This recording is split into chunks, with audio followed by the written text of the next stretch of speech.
This is Live, Laugh, Level Up with original video game characters.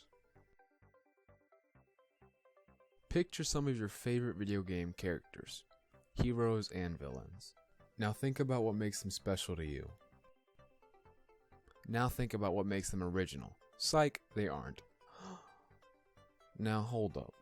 Let me explain. Video games are a form of art older than the human race itself. And through the years we've had thousands of game characters. Trying to come up with a brand new, original, and inspiring character is frankly not an easy task. Let me show you what I mean. Okay, how about something really cool but paradoxical, like a blind martial arts expert? But Adam, you're clearly referring to Lee Sin. Riot did that. Sorry kids, they were 9 years behind Mortal Kombat's Kenshi, who was also 36 years behind Marvel's Daredevil, which you should really watch on Netflix, it's really good. Okay, but what about something just silly, like a furry fuck with a single piece of clothing? Yep, that's been done multiple times. But Adam, what about something relatable, like a random person who crashes onto an island and becomes a total badass? Yep.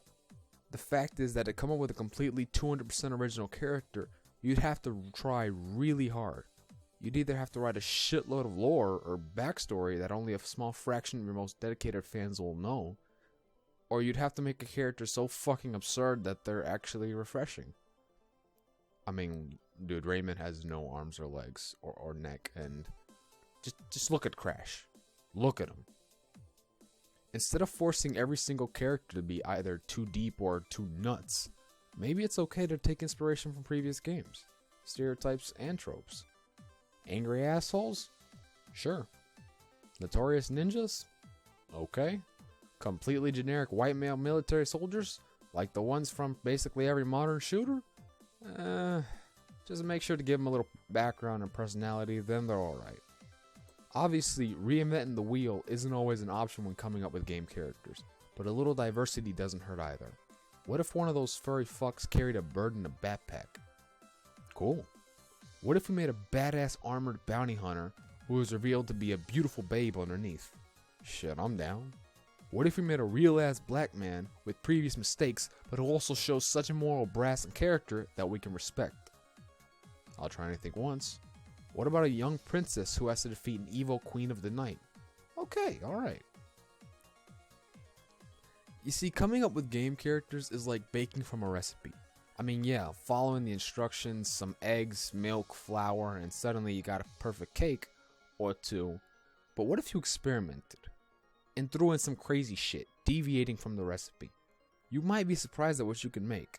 Sure, it's not as pretty or acceptable as a cut and paste recipe, but it's something special and you should be damn proud because it's your unique creation. And just because you made this brand new creation doesn't mean you gotta keep iterating the recipe.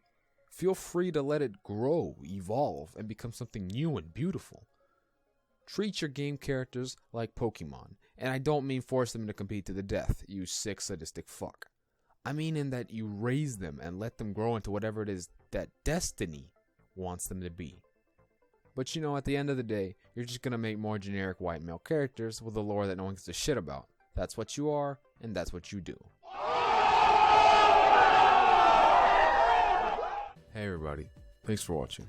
Hope you enjoyed, and please understand that basically everything I said was meant in a satirical manner, and it was mostly just me joking. I meant no offense to anyone at all, or anyone mentioned in the video, or anything mentioned in the video. If you like this video, share it with your friends, and come back in a few days. Maybe I uploaded something new. Anyway, I got shit to do, so take it easy, y'all.